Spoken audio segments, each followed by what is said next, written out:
Aujourd'hui, on est bien d'accord, ce n'est pas une conférence que je vais donner, parce que c'est très présomptueux de parler de conférence. Et puis, souvent, quand dans les conférences, on parle de choses que l'on connaît. Donc les autres sont admiratifs, et ils nous regardent en disant oh, « c'est extraordinaire, j'aurais pu faire ça ». Chacun dans son domaine pourrait faire ça. Quelqu'un qui veut parler des oiseaux, il parlerait des oiseaux de façon tout à fait passionnante, et les autres diraient bah oui, c'est génial. Donc j'aurais pu faire ça, et j'ai plutôt tenté de me jeter à l'eau, même si l'eau est un peu froide, et de me dire eh ben, on va y aller ensemble dans cette eau un petit peu inconnue. Donc en fait, c'est comme si j'arrivais dans une ville depuis quelques semaines, et là, je me décide à vous la faire visiter alors que j'y connais pas grand-chose. C'est un tout petit peu ça. Vous voyez un petit peu où j'en suis, quoi. Hein. Et par contre, ça fait quand même, on va dire, presque une trentaine d'années que je m'intéresse un petit peu à ce sujet de façon épisodique. Je pense que les étudiants le savent très bien. Ils verront d'ailleurs au cours de cette intervention qu'il y a des notions dont je parle et dont j'ai parlé quand on était en première année, ou deuxième année, troisième année, etc. Et donc, vous les étudiants, vous n'allez pas être perdus, c'est sûr. Hein, c'est clair. Bon, vous non plus, évidemment, puisque, bon, à votre âge, vous savez quand même plein de choses, quoi. Et on est évidemment sur Terre, et on se dit, qu'est-ce qu'on fait là, quoi? Qu'est-ce qu'on fait là, sachant qu'on n'a pas... on a beaucoup de temps à vivre, en même temps, on n'en a pas grand temps. Voilà, on peut mourir à chaque instant. Voilà. Et on se pose plein de questions. Et ce qui est étonnant, c'est de voir que dans le quotidien, on se pose des questions, évidemment, mais dans les matières que l'on enseigne, ou dans les... vous, en tant qu'étudiant, vous posez aussi des questions, et plein de questions, et souvent très pertinentes, et quelquefois on pourrait dire qu'elles sont stupides, mais en fait non, elles correspondent à des questions qu'on se pose à un moment donné. Et donc je me suis dit, il y a quand même un lien entre la physique et le quotidien. Alors je vais essayer de relier un petit peu le quotidien et la physique et le quotidien. Et vous voyez, j'ai mis comment la physique peut nous aider dans notre façon de penser ou dans notre façon de penser notre quotidien. Hein. Pas forcément de le vivre, le quotidien, parce que ça c'est encore une autre paire de manches, mais au moins de le penser. Et quand on parle de pensée, d'un seul coup, on va se dire, on va essayer de prendre un petit peu de recul par rapport aux choses. C'est pas à mon âge que je peux dire que j'ai du recul. Je n'ai absolument aucune sagesse, aucune prétention à être sage non plus. Hein, ceux qui me connaissent pourront en témoigner. Mais il n'empêche que ces questions-là nous turlupinent quand même. Hein. Les gens qui redoublent, qui se disent, mais bon sang, je fais ça, mais pourquoi, à quoi ça sert, etc. Et vous allez voir que la physique, sans les équations mathématiques, et ça, vous savez combien moi j'aime beaucoup cette façon d'être, c'est-à-dire que la physique, c'est d'abord regarder la nature. Physique, ça veut dire nature. Comment la nature, qu'est-ce que la nature nous dit? Ou encore, qu'est-ce que je dis de la nature? Ce qui n'est pas tout à fait la même chose. Alors, plutôt que de mettre une apologie de la lenteur, pour vous, les plus jeunes, j'essaie de trouver quelque chose, mais je pensais à une apologie de la persévérance. Ou, plus encore, en étant un peu provocateur, alors que vous savez très bien que je ne suis pas provocateur, hein, dans les faits, une apologie de la désobéissance. Voilà. Ah, ça, désobéir, c'est quand même assez génial. Parce que vous allez voir qu'en fait, c'est pas du tout stupide. La désobéissance fait partie de lois de la nature. Et voilà, et de lois de société, d'une certaine manière. Donc, désobéir, ce n'est pas aller contre quelque chose, c'est prendre un chemin différent. Voilà. Alors là je suis en train d'improviser, hein, quand même. Hein. Voilà. Alors, vous allez voir, il n'y a que 4 diapos. Hein. Je suis obligé de passer par là. Je vais peut-être mettre ça de l'autre côté. Hop. Alors, je crois que si vous lisez ça, vous serez relativement d'accord, plus ou moins, pour dire que pourquoi la physique? J'aurais pu utiliser quelque chose qui se rapproche plus du quotidien. Ça peut être la psychologie, ça peut être la mystique, ça peut être les techniques, ça peut être la littérature, la philosophie, etc. Je choisis la physique parce que je fais de la physique, c'est tout. Donc je connais, il n'y a que ça que je connais à peu près, quoi, au moins un petit peu. Et vous savez, et moi je le sais aussi, c'est que malheureusement la physique, c'est une matière qui est difficile. Elle est difficile d'approche, elle est difficile à continuer. Et pour plein de raisons. Et je vous en ai mis quelques-unes ici. D'abord parce que, concrètement, la physique, on dit que ce sont des maths. On l'assimile aux maths. On trace des formules. Mais qui dit formule dit magie d'une certaine manière. Voilà.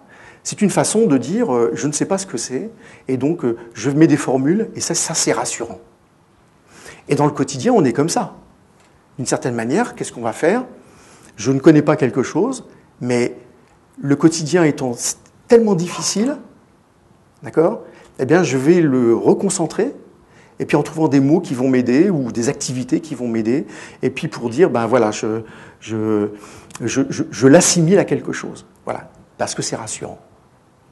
Est-ce que c'est bien, est-ce que c'est pas bien? Ça, c'est pas mon problème. Alors, on l'assimile aux maths, et puis dans la physique, comme dans beaucoup d'autres matières, hein, encore en littérature, enfin en français par exemple, il y a de nombreux domaines. Tout le monde le sait, il y a de la thermo, il y a de la mécanique, la cinématique, la dynamique, mécanique des fluides, la mécanique quantique, relativiste, l'électricité, enfin j'en passe, l'optique, bon bref, on est noyé sous les domaines, d'accord? C'est pas fait pour arranger les choses. Et puis, oui, il y a un troisième point qui, moi, me paraît aussi important, c'est qu'il y a énormément de vocabulaire. Ce vocabulaire-là, souvent, il date, hein, vous le savez bien, on parle de travail, par exemple, pour dire que c'est une énergie, mais à part savoir que le travail, c'est la santé, par exemple, hein, ou que le travail, c'est un peu casse-pied parce que il faut y aller. Mais en physique, la notion de travail, elle n'est pas du tout évidente. Quand on parle de moment, par exemple, en physique, dans le quotidien, le moment, c'est le moment présent, l'instant. Ça n'a absolument rien à voir en physique. Absolument rien à voir. Comment voulez-vous qu'on s'en sorte? Et ce vocabulaire-là, il est resté. Pourquoi? Je pense que humainement, c'est aussi facile d'utiliser des mots un petit peu pompeux pour se dire, voyez, comme je sais des choses. Alors, bon, j'exagère, mais je pense qu'on n'en est pas loin. Voilà. Aujourd'hui, nous allons parler du moment cinétique. Les étudiants vous regardent avec des yeux comme ça, et puis après, ils ne voient pas la signification. Alors qu'on peut arriver à dire des choses simples là-dessus. Il n'y a pas besoin d'équations. Voilà. Les équations, ça vient après, quand on veut continuer la physique. Mais parler de la physique, vous allez voir, on va le faire avec les mains. C'est tout, comme d'habitude. Et puis, il y a cette question de la physique alliée au quotidien. Eh bien, vous pouvez imaginer très bien que la physique et le quotidien sont à la fois corrélés et décorrélés. Décorrélés, si vous dites, quand je fais l'intervention auprès des personnes âgées, ils viennent me voir en disant « J'ai fait de la physique, mais je n'ai rien compris. » Et donc, à chaque fois, je leur dis « Mais moi non plus. » Voilà, pour les rassurer. Parce que, oui, effectivement, mis à part quelques petites choses que je commence à débusquer, il faut être honnête, et je vais vous le montrer, on ne connaît absolument rien. On se fait illusion dans l'état des connaissances. Donc, il faut être prudent, quoi. Donc, c'est décorrélé du quotidien. On voit un chercheur CNRS à la télévision. Oh là là, ça doit être quelqu'un quand même de super fort. Non, il a été embauché par les copains, souvent. Enfin, voilà. Donc, une certaine cooptation. C'est pas parce qu'on est forcément fort qu'on devient chercheur CNRS ou enseignant à l'université. La preuve. Bon. Et puis, elle est quand même corrélée. Pourquoi? Parce que dans le quotidien, on souffre. En physique, on souffre aussi.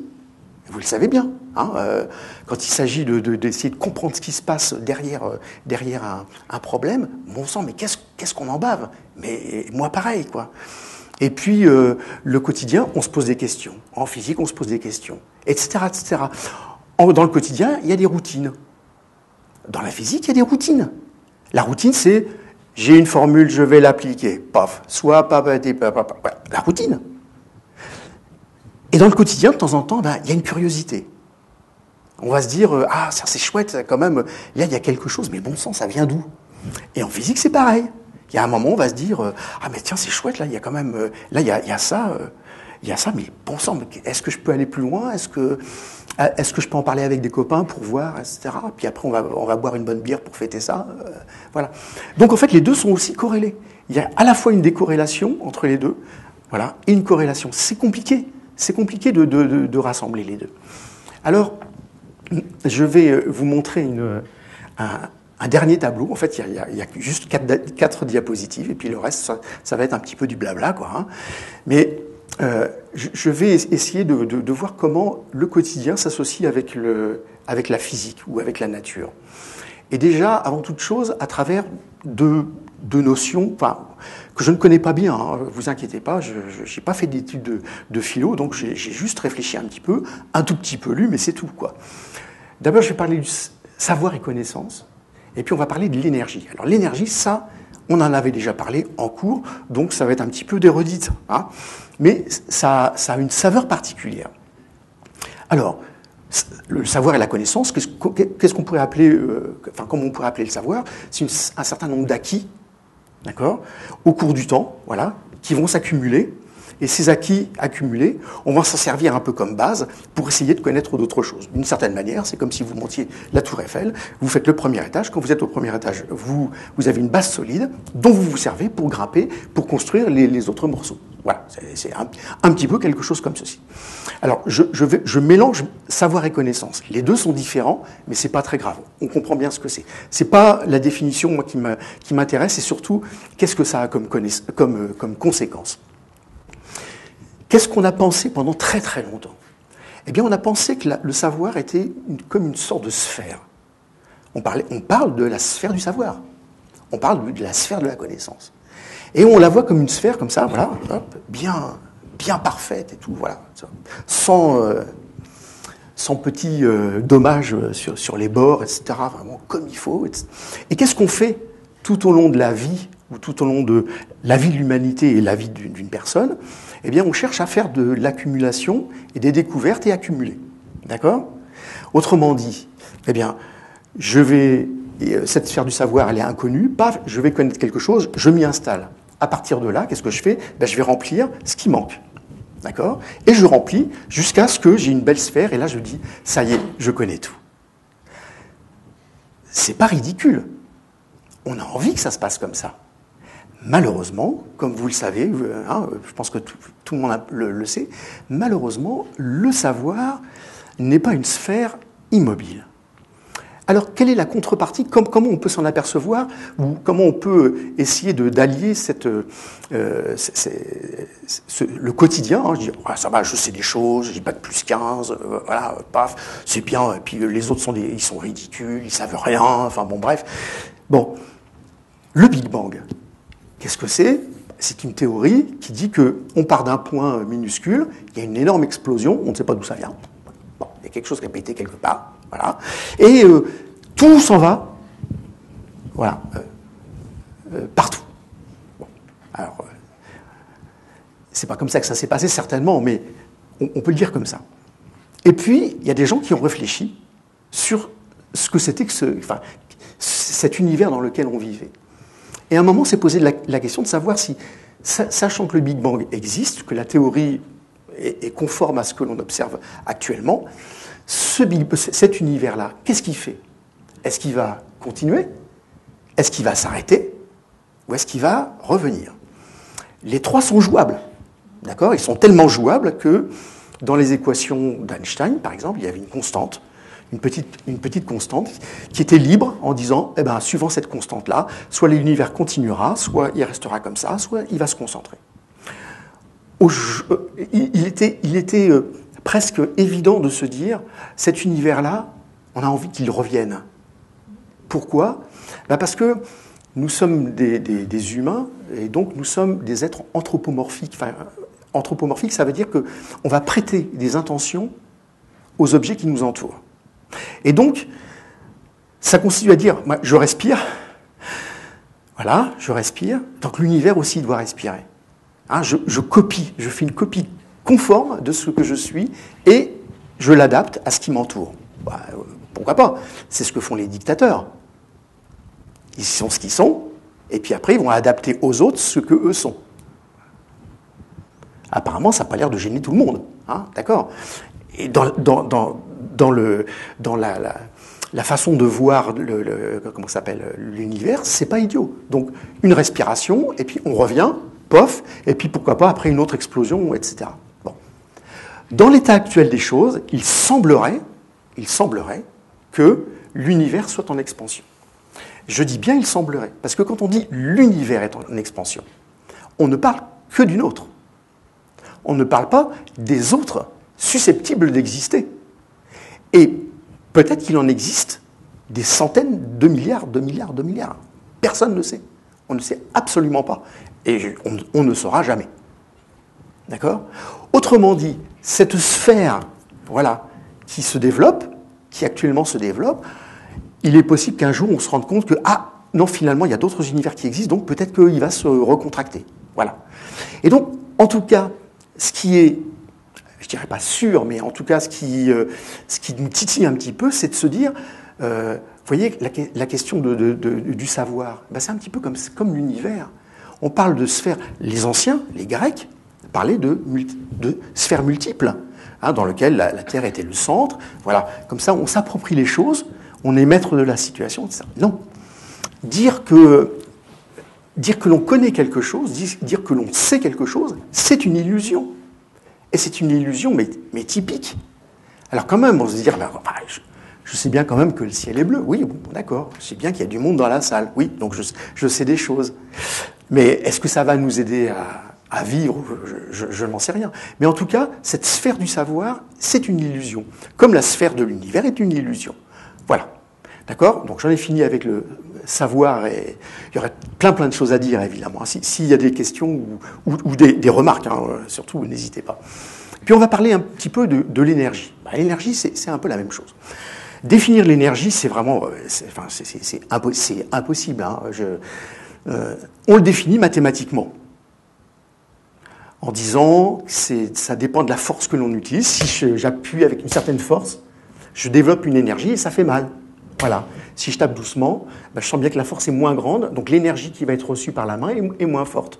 Donc on sent bien qu'il y a un lien entre la force et l'énergie. Plus il y a quelque chose de fort, plus il y a l'énergie qui se développe.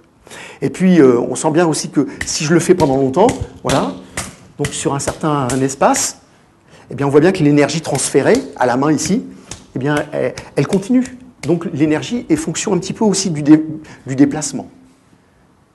Voilà, il y a des choses comme ça. Mais qu'est-ce que c'est que l'énergie? Mis à part les relations mathématiques, je ne connais pas de définition de l'énergie. Par contre, je connais un peu les caractéristiques. Je sais que l'énergie se transmet.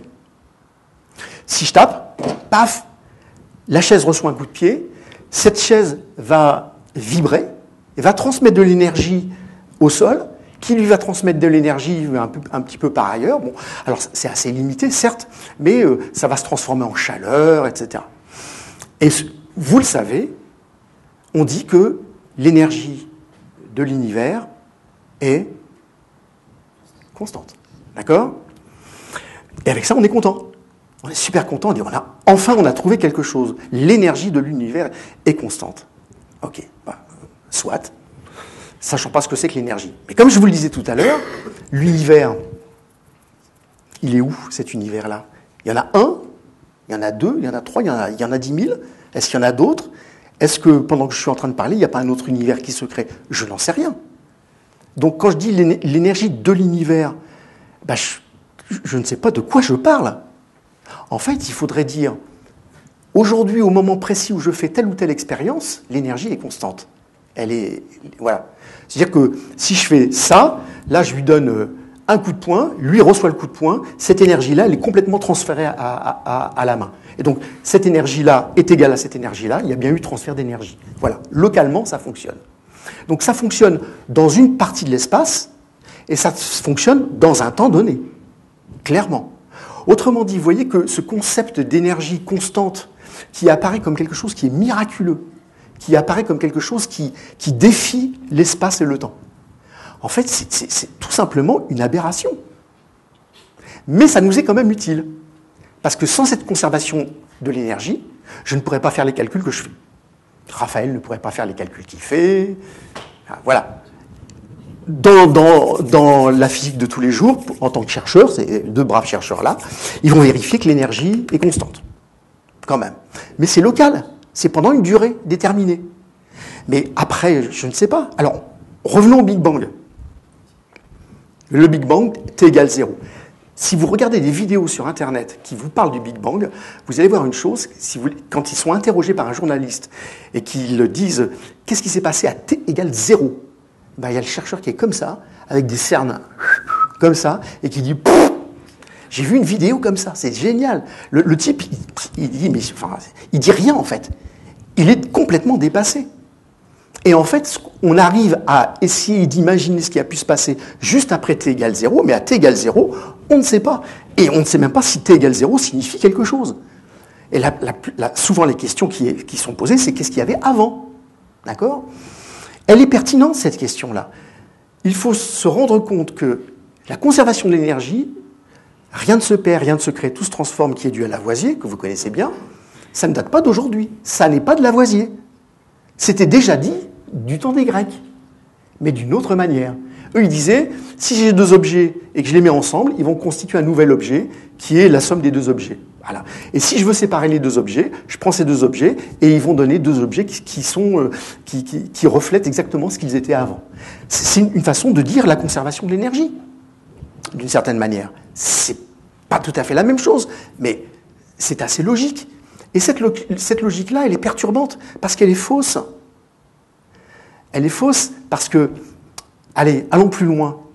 Imaginons qu'on puisse parler d'un temps avant le Big Bang. Voilà.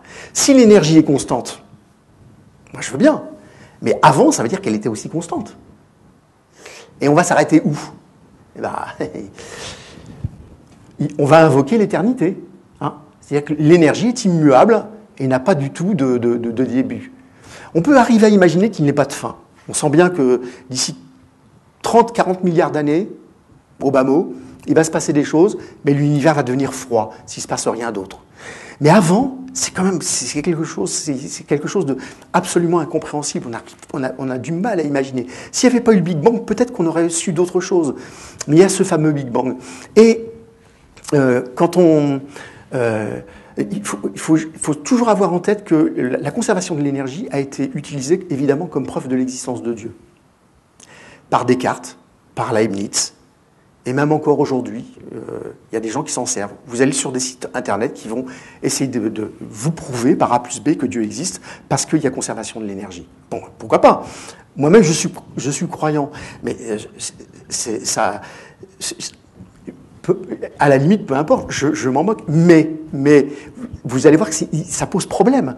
Imaginez qu'il y ait une entité, alors, certains l'appelleront Dieu, d'autres l'appelleront le tout, d'autres l'appelleront le un, d'autres l'appelleront la forme, d'autres l'appelleront l'idée, Platon. D'accord? Et cette idée, cette forme, cette genèse, ce Dieu, enfin bon bref, sont à l'origine de quelque chose. D'accord? Ces entités-là sont considérées comme étant parfaites. Qu'est-ce que c'est que la perfection? Grosso modo, est parfait, quelque chose qui ne subsiste que par lui-même, qui n'a pas besoin de l'extérieur pour pouvoir vivre. Donc il n'a pas besoin de l'extérieur, qui n'a absolument rien à donner pour pouvoir exister. Voilà. Il est lui-même, c'est l'être par excellence. Bon. Eh bien, imaginons qu'il existe, que cette entité existe. Si elle est parfaite, elle ne va pas donner d'énergie. Donc rien ne peut être créé. Parce que si elle donne de l'énergie, elle en perd, puisque l'énergie est constante. Si cette entité en perd, elle n'est plus parfaite. Je ne réponds à rien, hein, évidemment, mais vous voyez que ça pose quand même question. Et ces questions-là, forcément, elles resteront. Donc, vous voyez, je vous emmène ici dans un domaine que je ne connais absolument pas, mais qui reste fragile, parce que souvent, qu'est-ce qu'on a besoin? On a besoin d'avoir des certitudes. Et ce sont ces certitudes qui nous perdent. Et moi, je voudrais vous emmener un peu au-delà de ces certitudes. Alors, je peux vous dire que ça me fout un peu les pétages aussi. Hein. Quand j'y réfléchis, je suis pas net, hein. Mais c'est la condition, je crois, à mon avis, pour que la vie, surtout vous, les plus jeunes qui allez prendre le pouvoir d'une certaine manière, hein, plus tard, hein, une certaine forme de pouvoir, c'est une condition pour être toujours un peu vigilant. D'où l'apologie de la lenteur dont je parlais. C'est-à-dire que rien n'est figé, quoi, hein. Alors maintenant, je vais vous le montrer sur d'autres choses. Là, c'était juste le casse-croûte, hein, le casse-croûte. Là, je vais vous donner de la choucroute, hein, quelque chose de bien à manger. Et puis, on va regarder ces deux tableaux-là. On peut le compléter comme on veut. Vous voyez qu'à gauche, j'ai mis des mots qu'on aime bien finalement. On a envie de s'y engouffrer. Harmonie, perfection, unité, stabilité, équilibre, absolu, ordre, simplicité, symétrie, solidité, paix et lumière. Oh, quel bonheur! Et évidemment, tout ça, on l'associe d'une certaine manière à la vie. On ne sait pas ce que c'est que la perfection. Personne ne l'a jamais vu. Mais par contre, on y tend. Voilà.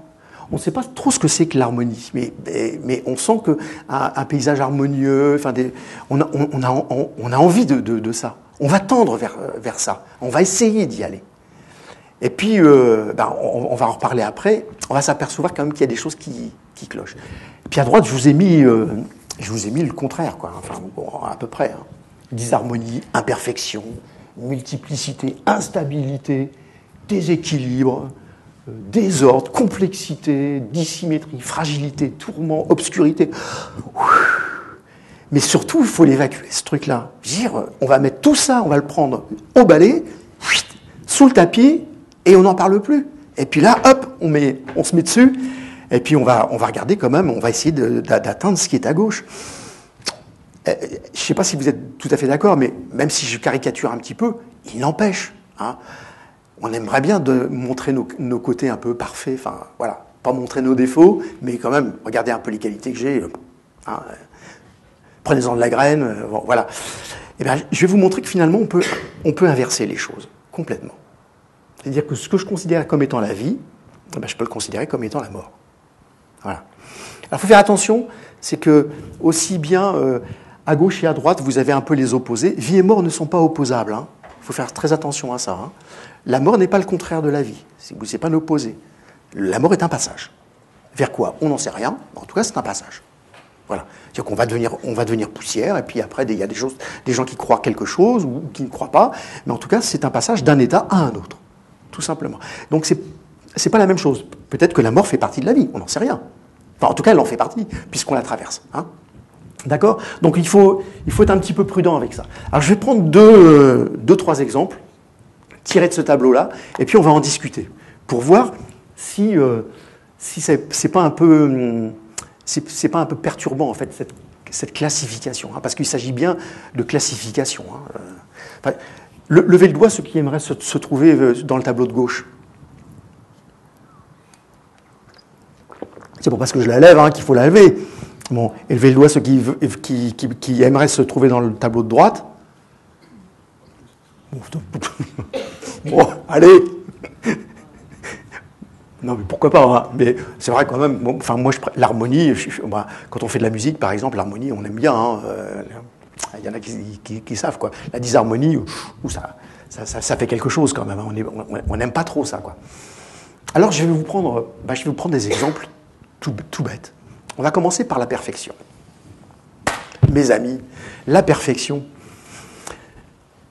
quand vous êtes jeune parent, vous avez votre bébé, et là, vous dites, je ne ferai jamais comme mes parents. Vous pouvez être sûr là. J'ai tout compris. Ça va, vous allez voir, ça va dépoter. Vous allez voir comment je vais m'y prendre moi. Et mes enfants, ils seront géniaux. Alors, on les habille en bleu, en rose. On leur apprend tout ce qu'il faut qu'ils apprennent. Puis d'un seul coup, ils s'en vont à 15 ans. Ils se barrent et ils dorment dans la rue. C'est un peu le cas extrême, hein. Mais ça existe. Bon, voilà. Mais oui, mais c'est extrême, mais il y a d'autres cas qu'on pourrait développer. Et vous vous dites, mais bon sang, mais j'ai raté quoi dans l'affaire? D'accord? Donc, finalement, vous aviez une certaine volonté de voir votre enfant parfait, ou de vous voir comme étant parfait, ou n'ayant pas vécu la perfection, de vous dire, je transmettrai quand même ces valeurs-là, etc. Et c'est de bonne guerre, c'est normal. C'est tout à fait normal. Je veux dire... moi aussi, j'ai eu ces pensées-là, c'est clair. Si on ne les a pas, c'est aussi désespérant, d'une certaine manière, d'accord? Mais, eh ben non, ça ne marche pas. Et puis, vous avez des expressions qui reviennent. Et souvent, ces expressions, on les tire des temps un petit peu anciens. Hein. Par exemple, la perfection n'est pas de ce monde. On disait ça avant. Alors, je ne sais pas si on le dit encore maintenant. Vous l'entendez encore, cette expression-là? Oui, un peu, ça arrive, ouais, d'accord. Souvent les grands-mères ou les grands-pères qui disent « Oh, la perfection n'est pas de ce monde ». C'est une façon de se dédouaner, d'une certaine manière, de dire « Bah, ok, la perfection n'est pas de ce monde, je suis imparfait, mais c'est pas grave ». Donc, arrêtez de me casser les pieds avec ça, quoi. Hein. Je peux pas être parfait. Mais est-ce que c'est aussi, justement, une façon de se dire je veux pas faire d'efforts? Ah, voilà. Il y a tout ça qui existe derrière. Et puis, il y a une autre expression, aussi, qu'on disait avant « Dieu seul est parfait ». Et puis, bah, ça voulait dire déjà, moi, je ne peux pas être parfait, mais au moins, il y a quelqu'un qui l'est, donc il l'est à ma place, et c'est très bien. Bon, pourquoi pas. Vous voyez que c'est quand même assez ambigu. Ça veut dire qu'une certaine manière, bah, on va rejeter un petit peu la responsabilité sur quelqu'un, hein, en disant, bah, lui, il est parfait. Si on est imparfait, bah, c'est comme ça, quoi. Et puis, il faut faire avec. Bon. Donc, on sent bien quand même que la perfection, on a envie qu'elle existe, mais malheureusement, on n'arrive pas à l'atteindre, quoi. Alors, est-ce que c'est juste un mot? Ou est-ce que derrière, il y a une réalité? Est-ce que la perfection donne la vie? La question, c'est ça. Est-ce que tout ce que je mets là donne la vie? Et c'est ça qui est important. Bon, sinon, on ne serait pas là pour en discuter. Eh bien, je vais vous montrer, à travers un exemple de physique, qu'effectivement, eh bien, ça se discute, quoi. Hein. Tout le monde connaît le laser. Voilà. Je pense qu'il y a des gens qui seraient mieux à même que moi pour en parler. Qu'est-ce que c'est que le laser? Alors, grosso modo, bah, j'en ai pas là. Hop, laser, un petit tuyau, vous appuyez sur un bouton, et puis là, vous avez une lumière qui se dirige tout droit vers un point là-bas. Ça vous fait un petit point lumineux, voilà. Bon.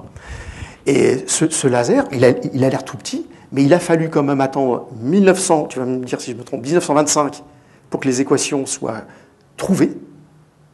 Équation d'Einstein, voilà. Il a trouvé les équations. Il a dit qu'il y aurait un effet supplémentaire dans ces équations qui devrait être inventé. Et le laser a été inventé en 1961. Donc 36 ans après. C'est incroyable quand même. Hein. C'est fou. Ce laser-là, il se différencie de cette lumière-là, dans la mesure où cette lumière-là, vous voyez, elle s'en va dans toutes les directions. C'est complètement désordonné. Elle fait n'importe quoi. C'est pas des petits soldats. Elles vont n'importe où. Mais l'avantage, c'est qu'elle éclaire la pièce. Essayer d'éclairer une pièce avec un laser, ça va être compliqué. C'est joli, mais ça n'éclaire pas une pièce. D'accord? Et comment je fais pour fabriquer un laser? Aujourd'hui, on fait des lasers solides. On va prendre un cristal. Alors, qu'est-ce que c'est qu'un cristal? Eh bien, un cristal, c'est simplement des atomes qui sont les uns à côté des autres, là, comme des petits soldats, bien rangés, voilà. Toi, tu es là, moi, je me mets là, lui, il est là, etc. Bien ordonné comme ça. Hop, comme vous savez, dans les chaises dans les cinémas. Hein, voilà, vous voyez une belle rangée. Si vous tournez un petit peu, hop, vous voyez une autre rangée. Et tout ça, c'est bien ordonné. C'est magnifique, c'est merveilleux. Et puis le laser, eh bien, on va essayer d'exciter le cristal, donc de lui donner de l'énergie. Et ce que je veux, c'est que ce cristal-là puisse se désexciter en faisant un petit peu le fou, comme ça, et puis en se désexcitant, hop, donner une lumière qui va aller tout droit, complètement. Mais malheureusement, si vous prenez un cristal comme ça, parfaitement ordonné, il ne se passera rien. L'énergie que vous allez transférer, elle ne va rien voir, elle va aller tout droit, peut-être elle va un petit peu se réfléchir, mais elle va aller tout droit, comme si elle n'avait rien vu. Parce qu'ils sont tellement droits comme ça, que l'énergie passe sur les côtés, et terminée. Il n'y aura pas d'effet laser. Alors, donc ça veut dire que si vous prenez quelque chose de parfaitement ordonné ou quelque chose de parfait, vous ne pouvez pas fabriquer un laser. Eh bien oui, je ne peux pas fabriquer un laser comme ça, avec un cristal. Eh bien, qu'est-ce qu'on va mettre dedans? On va mettre des impuretés. On va lui apporter des imperfections. Autrement dit, la condition sine qua non, donc impérative, pour que l'effet laser puisse se produire, c'est lui mettre du caca à l'intérieur. Hein. Voilà.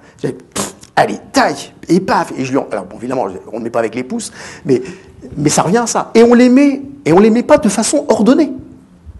On les met, ils sont mis n'importe comment. Donc vous avez un cristal, et à l'intérieur, alors, il n'est pas grand comme ça, hein, mais il est comme ça, et puis vous avez des impuretés qui s'en vont n'importe où. Alors ces impuretés elles sont pas prises n'importe comment, évidemment, mais quand même, ce sont des impuretés. Et à partir de ces impuretés, je vais refabriquer, donc à partir d'un désordre permanent, je vais fabriquer quelque chose qui, de nouveau, sera ordonné. Puisque la lumière va partir, et chacun des petits grains de lumière qui va partir va suivre l'autre de façon exacte, de la même manière, comme des petits soldats. C'est extraordinaire. Autrement dit, qu'est-ce que ça signifie dans la vie courante? Eh bien, si vous pensez que la perfection va aider à vivre, c'est parfaitement une illusion.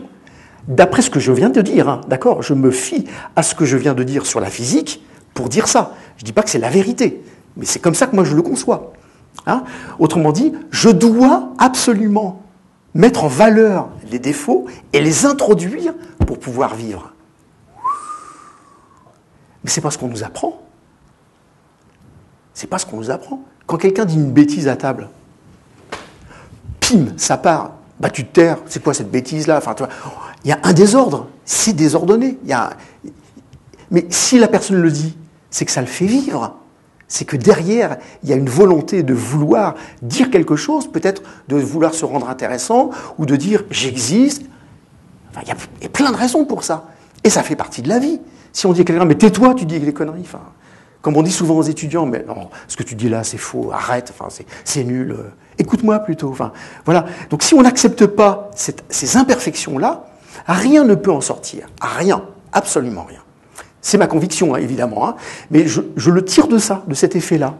Donc vous voyez que physique et quotidien sont complètement reliés, et ça change ma façon de voir les choses, personnellement. Autrement dit, ça ne veut pas dire que je comprends tout, mais ça veut dire que nécessairement je suis vigilant. Quand quelqu'un dit quelque chose, avant je disais, non mais t'as pas appris ton cours, quoi. Là aujourd'hui je dis, mais pourquoi tu dis ça? Voilà, c'est pas pareil. Je ne le dis pas tout le temps. Vous êtes là pour en témoigner. Ça m'arrive d'être impatient, etc. Enfin bon, voilà.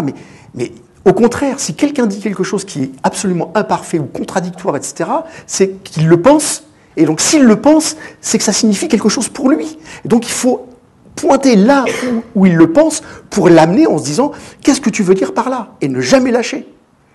Et ça se fait pas forcément en tant qu'enseignant, etc., mais entre amis. Les vrais amis que l'on a, c'est ça aussi. Hein. C'est aussi de se dire, là tu viens de dire quelque chose, stop, attends, on arrête là, tu veux dire quoi? Alors j'aurais pas dû le dire peut-être, mais si, au contraire, c'est une imperfection, et cette imperfection-là va m'aider à m'en sortir. Et là, paf, je peux avoir quelque chose d'ordonné. Aux États-Unis, ou dans les pays anglo-saxons, il y a quelque chose qui ressemble à ça, ce qu'on appelle le brainstorming, d'accord? Brainstorming, l'orage dans le cerveau, bon. La technique, c'est pas un leurre, c'est pas quelque chose de factice, elle est vraiment mise en pratique. Alors je peux vous le dire clairement, dans la mesure où j'ai lu un bouquin, un policier américain, voilà, dans lequel le gars se trouvait dans une entreprise et ils avaient quelque chose à fabriquer. Et ce quelque chose à fabriquer semblait impossible. Donc allez, hop, réunion, tout le monde dans la salle. Et là, les gens disaient n'importe quoi. Voilà, sur les choses, etc. Tout ce qui leur passait par la tête. Autrement dit, on part d'une entreprise. C'est quoi? C'est une sorte de cristal. Tout va bien, tout est ordonné, voilà, les choses sont à leur place, les sièges, hein, là, tout est bien ordonné. Bon. Et puis, quelqu'un dit, il nous faut quelque chose. Donc, on casse cet ordre-là, on casse l'ordre, et on introduit des impuretés. Comment? Eh bien, en disant aux personnes, dites n'importe quoi. Voilà, tac, je mets les impuretés dans le cristal. Et ensuite, que font les personnes? Eh bien, elles vont vraiment dire n'importe quoi. Jusqu'au moment où il y a quelqu'un qui dit « Attends, toi là, tu as dit quelque chose, tu peux répéter ?» Bon, bah non, c'est une connerie. Mais vraiment, hein, je n'exagère pas. Pour une fois, je n'exagère pas. Il dit « Mais tu peux dire là exactement ce que tu peux répéter ?» Et l'autre, il dit, bah, j'ai dit ça, il parlait des toilettes, etc. Mais oui, c'est exactement ça, les toilettes, et puis il va embarquer là-dessus. Et puis les autres disent, ah mais oui, mais c'est vrai, personne n'y avait pensé. Et là, l'idée va se mettre en place, ou une idée va se mettre en place en disant, peut-être qu'elle n'est pas bonne, peut-être qu'elle n'est pas juste, mais cette idée va se mettre en place, ils vont repartir et se remettre en ordre. L'effet laser. D'accord? C'est exactement pareil dans le quotidien. Or, dans le quotidien, quand vous regardez ce qui se passe en France, on n'est pas du tout comme ça. Le brainstorming n'existe absolument pas. J'ai rien contre, pour la culture américaine ou anglo-saxonne, mais pour une fois qu'ils ont une bonne idée, ce serait bien qu'un jour ou l'autre, on s'en serve. Mais ça demande du temps. Ça demande énormément de temps. Et ça demande quoi? Ça demande à ce que l'on connaisse nos imperfections. Parce qu'on va sortir des bêtises. Et là, comme on est dans une culture de quoi? On est dans une culture de l'élite. Il faut qu'on soit le meilleur pour être le premier placé pour pouvoir avoir un poste. Vous savez ça, hein? Vous connaissez ça. Hein? Voilà. Si je ne suis pas le premier, si je suis le deuxième, c'est mort. J'ai des copains, ils ont été tout le temps deuxième, ils n'ont jamais été embauchés. Alors ils sont meilleurs que moi, quoi. C'est dingue. Donc on embauche des personnes sur une sorte de classement. Eh bien, vous voyez un petit peu le côté un peu sordide de la chose, quoi. Hein, d'accord? Donc, il faut que les imperfections soient mises en avant. Et ce que je disais à mes étudiants, et à chaque fois je me dis, mais pourquoi je dis ça? Et maintenant, je vois, on ne vit pas malgré nos défauts, on vit avec et grâce à nos défauts. D'accord? Les qualités-défauts, on disait avant, hein, on a les défauts de nos qualités. C'est une expression qui a beaucoup de sens. Avoir les défauts de ses qualités, c'est dire que quand vous avez une qualité, nécessairement, il y a quelque chose qui vient s'accrocher de façon bien gentille, mais qui irrite un petit peu. Mais c'est comme ça. Et cette irritation, elle est saine. Elle est saine parce qu'elle demande de dire, bon, celui-là, il commence à me gonfler avec ses théories à la crotte, de crotte, mais puisqu'il a cette qualité-là, je vais essayer d'accepter ses défauts. Ça demande vachement de temps. D'où l'apologie de la lenteur, d'une certaine manière. OK? On comprend mieux. Et donc, vous voyez que cette lenteur-là, on l'utilise pour aller ensuite plus vite. La lenteur, c'est pas de se dire je fais les choses comme ça de façon un peu nonchalante, complètement, enfin tout le temps. Mais alors on pourrait dire, mais quelqu'un qui fait le 100 mètres, il le fait en 10 secondes. Il est rapide. Mais avant de le faire en 10 secondes, il va d'abord faire le 100 mètres en plusieurs minutes. Eh oui. Parce qu'il va s'échauffer. Il va s'échauffer, donc ça veut dire qu'il va apprendre à connaître son corps, à connaître tous les muscles qui lui font mal, etc. Donc, et ses qualités et ses défauts. Quelqu'un qui ne s'échauffe pas, il ne fera jamais le 100 mètres en 10 secondes. Donc on ne pourra jamais faire une apologie de la vitesse. En tout cas, si on veut aller vite quelque part, parce qu'on a besoin de temps en temps d'aller vite, pour éviter une collision, hop, coup de volant, bon. Et puis voilà, on est obligé d'aller vite. Mais il faut apprendre. Et ça s'apprend toujours lentement. On fait les choses lentement. Alors, j'ai parlé de la perfection, on pourrait parler de la simplicité, de la complexité. Et maintenant, vous allez comprendre. Donc, vous voyez, c'est bien l'imperfection qui nourrit la vie. Alors, je ne dis pas qui donne la vie, mais en tout cas qui la nourrit. Autant que la perfection, qui, à mon avis, est plutôt une illusion. Comme l'élite. Ce mot a été introduit, mais il ne correspond finalement à rien. Et on pourrait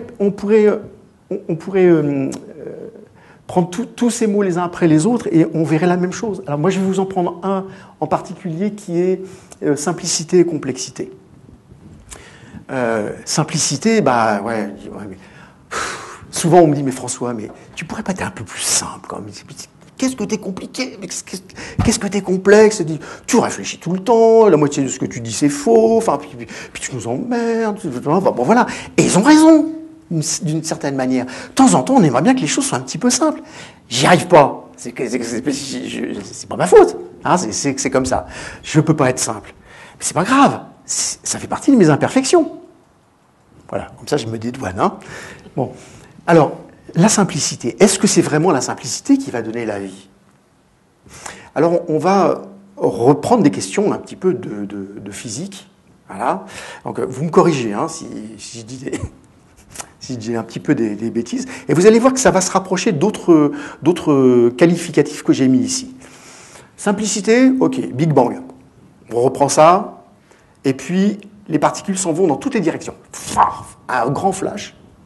Et puis, ça va partout. Imaginez que les choses étaient simples. Premièrement, chacune des particules existantes, si on peut parler de particules, parce qu'au départ, c'était peut-être que de l'énergie, on ne sait rien. Bon. elles s'en vont comme ça d'un côté, et puis la deuxième de l'autre, la troisième de l'autre, la quatrième de l'autre, elles s'en vont comme ça, puis elles vont construire un espace.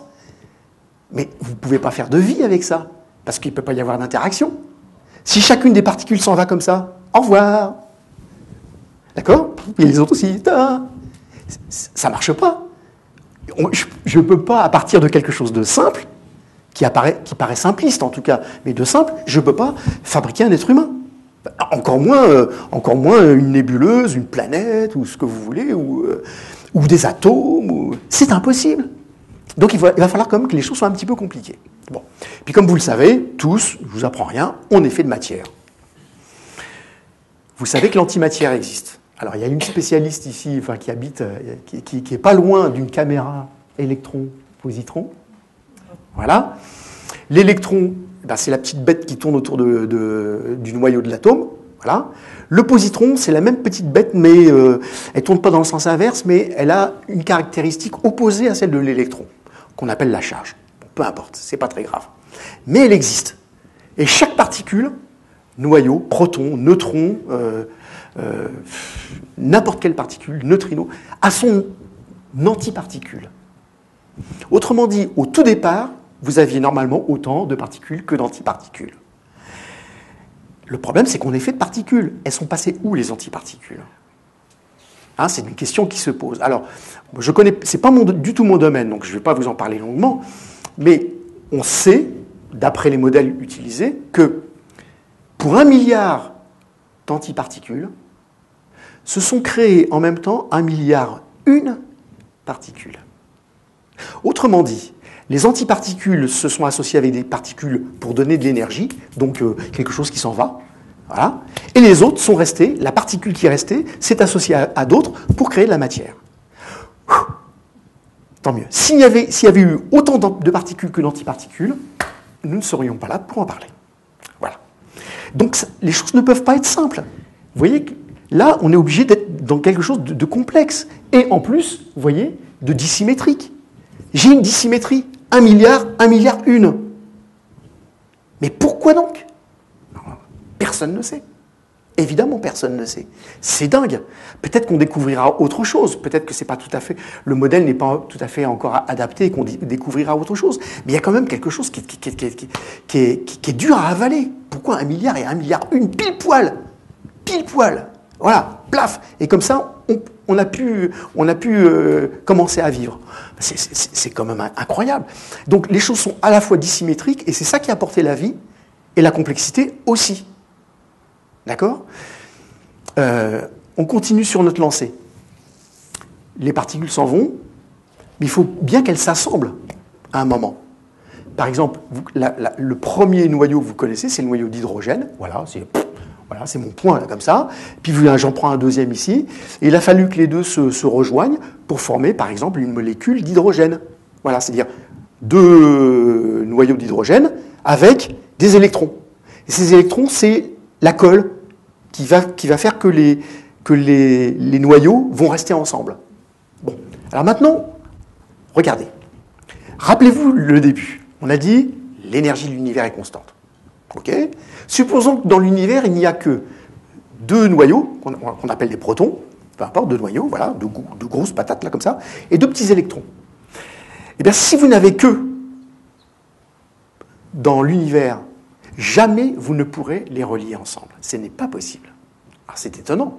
Mais vous dites, voilà, il y a 4 particules, ben, je peux les mettre ensemble, puis voilà, il y a la chaise là, je peux me mettre sur la chaise, et puis on est ensemble. Bon, eh bien là, non, c'est pas possible. Alors pourquoi? Ben, parce que imaginez donc que vous avez une explosion, un Big Bang, avec juste 4 particules, 2 noyaux et 2 électrons. Paf, ils s'en vont. Ben, imaginons qu'ils arrivent à se rejoindre. Mais le problème, c'est qu'au départ, ils étaient libres. Donc, ils ont une certaine énergie. Cette énergie doit être constante. Donc, même au cours du rapprochement, l'énergie ne doit pas varier d'un pouce. Autrement dit, à la fin, eh bien, l'énergie doit être la même, donc elles doivent être libres. Elles doivent être libres. Elles étaient libres au départ, elles doivent être libres à l'arrivée, sinon il n'y a pas de conservation de la quantité de l'énergie. Elle n'est pas conservée sinon. Qu'est-ce que ça signifie? Eh bien, ça veut dire que lorsque vous avez par exemple 2 particules, je prends ces 2 protons là comme ça qui arrivent, je ne peux pas les joindre. C'est impossible. Voilà. Je ne peux pas les joindre pour qu'ils restent comme ça. C'est absolument impossible. Alors il y en a qui pourraient me dire, oui mais monsieur, la fusion, c'est bien ça. Hein, j'ai une particule, une autre qui arrive, et crac, je les mets ensemble, il faut beaucoup d'énergie, puis... Voilà. Mais pour qu'ils aient le problème, c'est que quand ils ont de l'énergie, malheureusement, il y a une troisième quantité qui va s'échapper. Et cette troisième quantité est une énergie. Donc il y a bien 3 corps et non pas 2. Avec 2 corps, vous ne pouvez pas former la vie. Dans le quotidien, avec un couple, vous ne pouvez pas former la vie. Pour vivre, il faut être au moins 3. Il faut atteindre un degré de complexité, peut-être pas si important, mais au moins 3. C'est absolument impossible de vivre à 2. Essayez, donnez-moi tous les exemples que vous pouvez, je ne pourrais pas vous le prouver évidemment, mais réfléchissez-y, vous allez voir qu'un couple ne se forme pas à 2. Jamais. Évidemment, on se rencontre à une fête, donc il y a toujours plein de gens à côté, on se rencontre à l'université, on se rencontre à notre boulot, etc. Donc par l'intermédiaire d'autres choses. Et même si par hasard je rencontre quelqu'un comme ça dans la rue, puis c'est l'amour de ma vie. Ok ? Mais quand vous y réfléchissez vraiment, quand vous dites ça, vous avez une histoire derrière qui vous colle à la peau. Et cette histoire, elle est faite de rencontres, déjà. Donc finalement, vous n'êtes pas que 2. Il y a vous 2, plus les histoires qui vous ont amené à vous rencontrer. Donc finalement, le problème, pour vivre, il faut accepter cette complexité. Alors c'est quand même assez étonnant, parce que vous vous dites, mais bon sang, on nous dit de toujours simplifier les choses, et puis là on nous dit il faut accepter la complexité. Ben, ça paraît curieux, mais malheureusement c'est ainsi. Vous voyez qu'on peut modifier notre façon de penser le quotidien, rien qu'avec des notions simples. Je ne vous ai pas donné d'équation ou quoi que ce soit. Et essayez de regarder tous ces mots-là, et essayez de voir si, par exemple, le déséquilibre, l'instabilité ne peuvent pas conduire à la vie. Et vous verrez que oui. Et vous verrez que oui. On dit une personne est déséquilibrée, elle est, je sais pas moi, elle est instable, etc. Oui, d'accord. Bon, moi, je peux vous dire, j'ai été pendant longtemps quelqu'un de déséquilibré. Il m'en reste encore des traces. Hein. Voilà, instable. Bah oui, d'accord. Mais c'est quoi une personne équilibrée? Alors souvent, une personne équilibrée, c'est quelqu'un qui fait pas de vagues, vous savez. Voilà, bien dans sa peau, là, propre sur lui, puis tout se passe bien, etc. Pas de vagues, pas de conflits. Mais les conflits sont nécessaires. Vous ne pouvez pas vivre sans conflit. Qu'est-ce que c'est que le conflit? C'est pas une opposition à ce que vous faites ou quoi que ce soit, c'est simplement parce que d'autres personnes ont d'autres idées et qui vont essayer de les appliquer à votre insu. Ben voilà. Et donc vous allez vous confronter à ça. Mais le conflit a ceci d'intéressant, c'est que vous pouvez l'utiliser pour vous dire, mais pourquoi il fait ça? Et donc vous-même pour vous dire, mais pourquoi je fais ça? Donc, a priori, le conflit n'est pas... Il n'y a pas mort d'homme derrière. Enfin, il peut y avoir mort d'homme, bien sûr, hein, et clairement, malheureusement. Hein. Mais au départ, le conflit est nécessaire. Je ne parle pas de violence, hein, je parle de conflit. Okay? Autrement dit, vous voyez, j'ai un conflit, j'ai un autre conflit. C'est quoi? Eh bien, j'ai 2 forces qui viennent s'opposer. Et c'est ça qui provoque l'équilibre, d'une certaine manière. L'équilibre, vous voyez, là, je suis en équilibre, mais cet équilibre, il est instable. On ne dirait pas comme ça.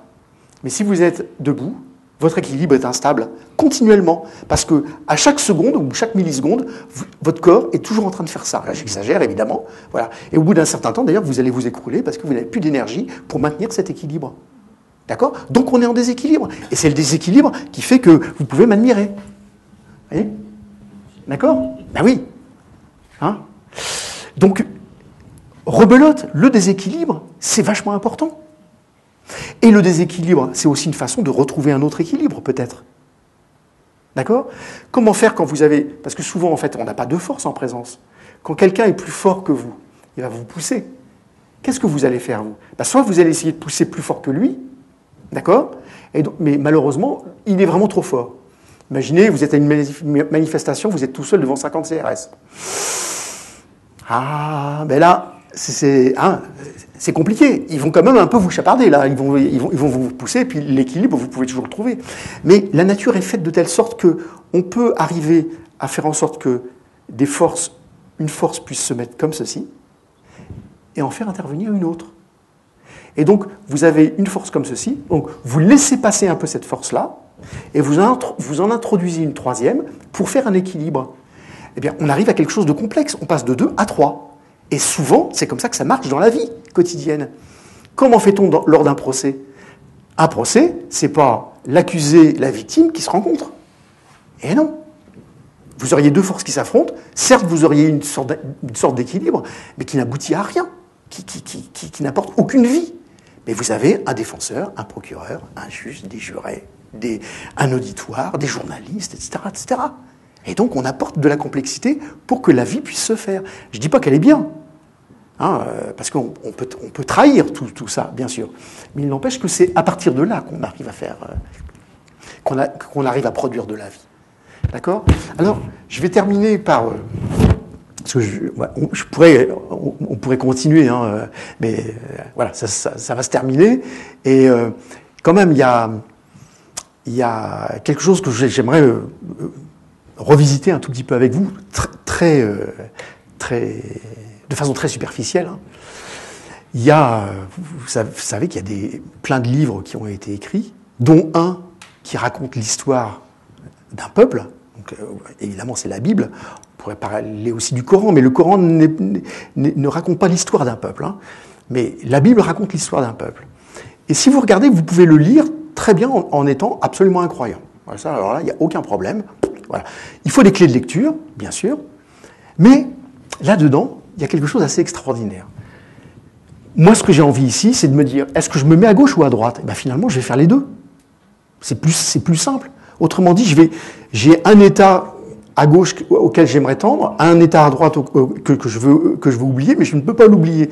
Je suis soit dans cet état-là, soit dans l'autre. Ça va rappeler des choses à certains. Eh ben, je peux reconstituer un état qui sera une combinaison de ces deux états. Ça, c'est un des principes de la mécanique quantique, figurez-vous.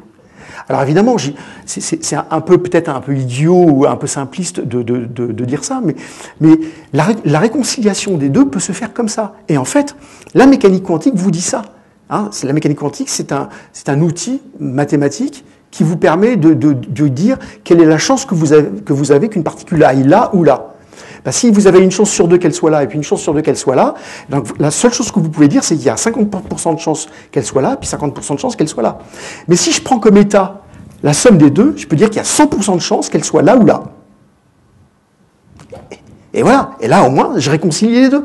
Et bien là, je fais la même chose en disant, je ne mets rien sous le tapis, ni cette illusion, parce que je pense que c'en est une, mais qui est saine, elle nous fait vivre aussi, qui se trouve à gauche, ni cette désespérance qu'on peut avoir en regardant le tableau de droite. Parce qu'en fait, on est tout ça à la fois.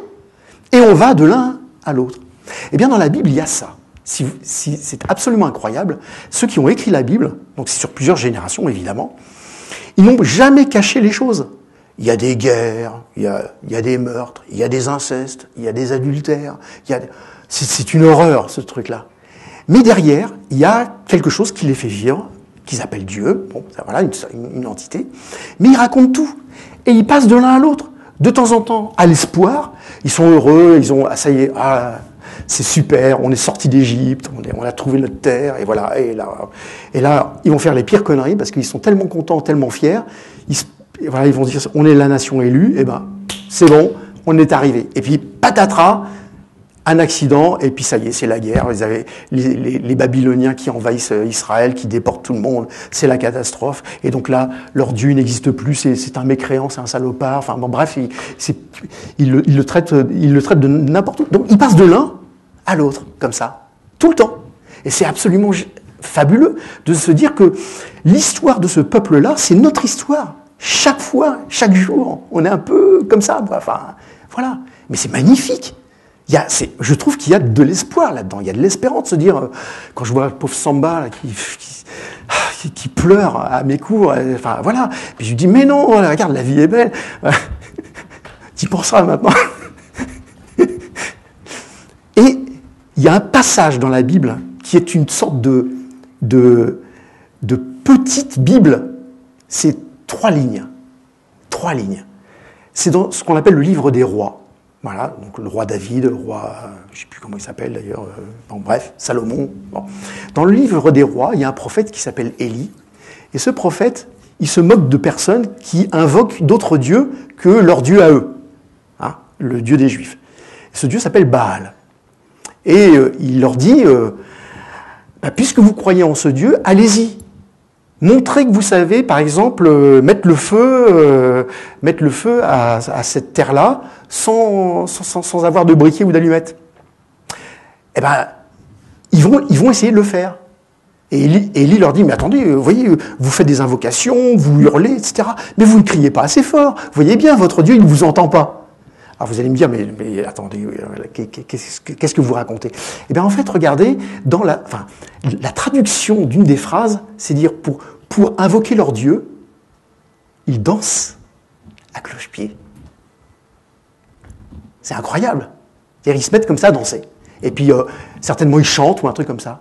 Et regardez, ils passent de l'un à l'autre. C'est une sorte de métaphore, en fait. Hein. Évidemment, la danse à cloche-pied ne veut pas dire ça. Mais derrière ça, il y a cette notion de dire « j'hésite entre les deux, j'hésite, je ne fais que hésiter ». Et c'est la nature humaine. Et donc, ce prophète-là, ou d'autres, ont bien compris que de toute façon, on est comme ça. Mais c'est pas comme ça. Enfin, alors là, c'est pas comme ça qu'ils peuvent résoudre les malheureux leurs problèmes. Mais il n'empêche, voilà, ils passent d'un espoir à un désespoir. Et ils dansent à cloche-pied. Alors il y a plusieurs traductions différentes, mais l'esprit reste un petit peu le même. Voilà, donc je ne voulais pas vous prouver quoi que ce soit, hein, on est bien d'accord, je voulais vous emmener, moi, sur un terrain que je ne connais pas bien, et qui m'intéresse, peut-être qu'il se terminera là, hein, peut-être que j'arriverai pas à aller plus loin, mais j'ai envie de travailler comme dessus, parce que je pense qu'il est temps quand même, hein, à mon âge, de faire cette expérience-là, de me dire, qu'est-ce qui est vraiment vital, quoi? Est-ce que c'est de se faire des illusions, de montrer des choses, etc. Mais même si moi je sais que finalement la vie est aussi belle quand on est dans ce domaine à droite, peut-être je peux aussi comprendre mieux ce que les gens, des personnes qui sont plutôt du côté à gauche, veulent me dire quand ils y sont. Pourquoi pas? Et c'est d'une certaine manière un éloge, une apologie de la lenteur. Se dire, ils pensent ça tout de suite, et s'ils le pensent, voilà. Gardons ça comme ça, et puis plus tard, on pourrait dire que c'est le début de la sagesse. Alors, ouais, j'y suis pas du tout, hein, on est bien d'accord. Et quand je parlais tout à l'heure pour vous d'une apologie de la désobéissance, c'est pas par hasard. Parce que... ouais, ça va. Vous le savez très bien, vous êtes entre les mains de profs qui ont un peu tous les pouvoirs.